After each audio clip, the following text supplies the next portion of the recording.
Que nadie abra tu nevera hasta que veas este video. Olerá tan rico que te sorprenderá. Si al igual que muchas personas, no es muy común que limpies tu nevera o no te gusta hacerlo, estoy seguro que una vez que veas este video hasta el final, lo querrás hacer de inmediato. Porque con el truco de limpieza que te enseñaré hoy, tu nevera quedará muy olorosa y muy reluciente hasta por 2 meses. Obviamente, el primer paso es sacar de la nevera todos los alimentos que tengamos allí. Ahora me gustaría que aproveches y me digas hasta qué lugar están llegando mis videos. De esa manera te enviaré un saludo en el próximo. El saludo especial de hoy va dedicado a Lucía Dallinger en Argentina, a Doris Villanueva en Puerto Rico y a Samuel Enrique Mercado en Colombia. Gracias a todos por siempre estar ahí en cada uno de nuestros consejos. Se deben de quitar todas las piezas de la nevera. A continuación prepararemos una mezcla de agua y bicarbonato para que con ella podamos limpiar y eliminar todos los malos olores que estén en nuestra nevera. Lo único que tienes que hacer es agregar una cucharada de bicarbonato en un envase con atomizador. Luego agrega un poco de agua y bate bien.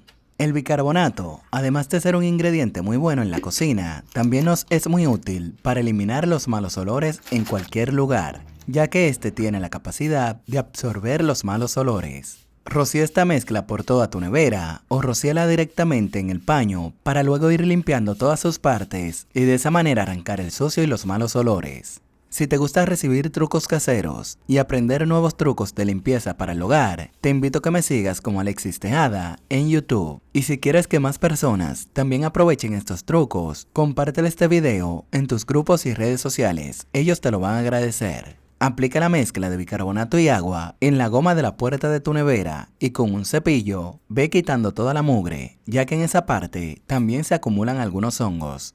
Con agua caliente y jabón líquido, limpia todas las piezas de tu nevera y si alguna está manchada, mezcla el jabón con bicarbonato y las manchas se eliminarán de inmediato.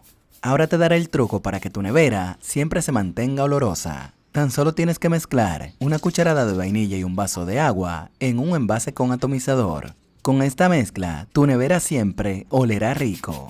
Rocía en todas partes de tu nevera o rocía directamente en un paño y luego ve aplicando en todas partes.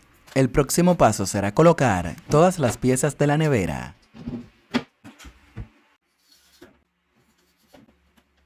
Un truco extra para los malos olores es que puedes colocar en una taza un poco de bicarbonato y este se encargará de neutralizar los malos olores cuando algún tipo de alimento se descomponga y ese mal olor se quede dentro de la nevera. De esta manera tu nevera quedará muy limpia y con un rico olor por dentro. Y para dar brillo y quitar las manchas de tu nevera por fuera, existen 2 maneras. Puedes utilizar aceite para bebé, aplicar algunas gotas en un paño y luego pasar en la puerta de tu nevera y en todo su exterior. La segunda manera es como te enseñé en un video pasado. Prepara una mezcla en partes iguales de aceite y vinagre, agrega en un paño y aplícalo directamente en tu nevera. Así acabarás con las manchas y le darás un brillo espectacular a tu nevera, lo que ayudará a que se vea como nueva una vez más. Ahora me gustaría saber cuál de estos trucos de limpieza fue tu preferido y en una calificación del 0 al 10, dime qué tanto te gustó este video. Si llegaste a esta parte del video, escribe Nevera Limpia para saber que viste este video hasta el final. Nos vemos en un próximo video. Hasta luego, que Dios les bendiga a todos.